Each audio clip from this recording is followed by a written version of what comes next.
Welcome HACR's 2014 Young Hispanic Corporate Achievers to sunny San Diego, California.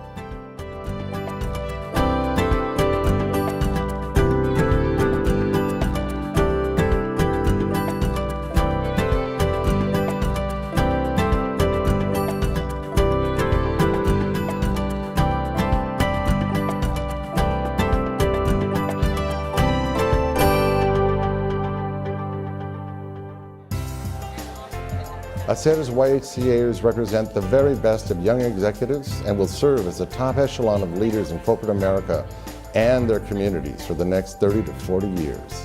Building on Peter Drucker, he also said that we used to have well-defined career ladders. One of the really important things that we're doing is introducing young Latinos to Latinos who are more advanced in their journey. They're going to meet CEOs. They're going to meet Latinos that are on corporate boards. They're going to meet Latinos who are vice presidents and directors. That's very important because if you don't have a vision of where you're going and you haven't seen someone, and in the past we haven't had that. At this time, the Cuban American National Council was formed. We learned through the Latino community timeline that basically, we stand on the shoulders of giants. We would not be able to be here without those who basically set the ground before us, and just to learn our history, kind of where we came from, has been so instrumental in helping us formulate where we are and where we can go moving forward. What is your aspiration as a leader? These are the leaders of the future, and so even though we might have a class of 36, if you look at the scope of influence that they're going to have, they're going to be influencing companies, people, communities, markets. They're going to be doing international work. And so when you train a leader, you're really training the future of the community.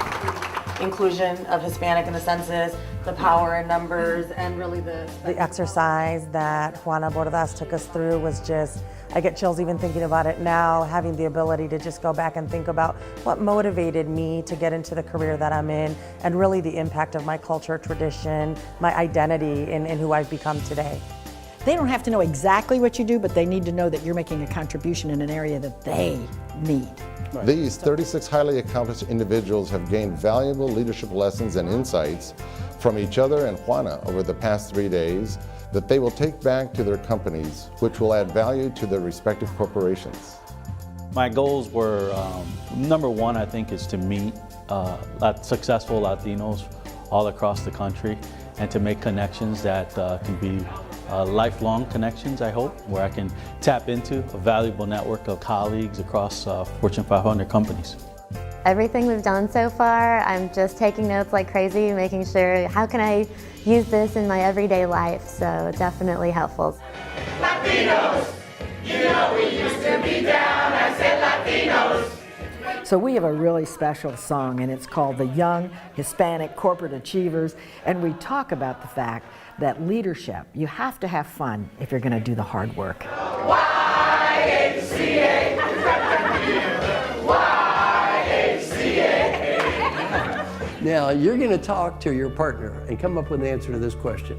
What percent of Marshall Goldsmith is coming in, and he's going to teach them what got you here won't get you there. How do you polish yourself and prepare yourself for the next levels of leadership? And he's the top CEO coach in America. And so to have him here, a New York bestseller, to have him explain to them, because he coaches CEOs, here's how you get there, that's the kind of information that these young people are learning right here, right now.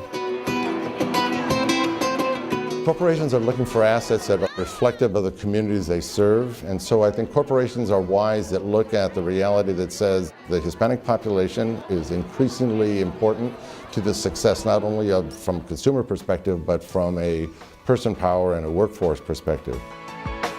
Thank you, Altria, for your continued support and being our HACR YHCA host since the program's inception.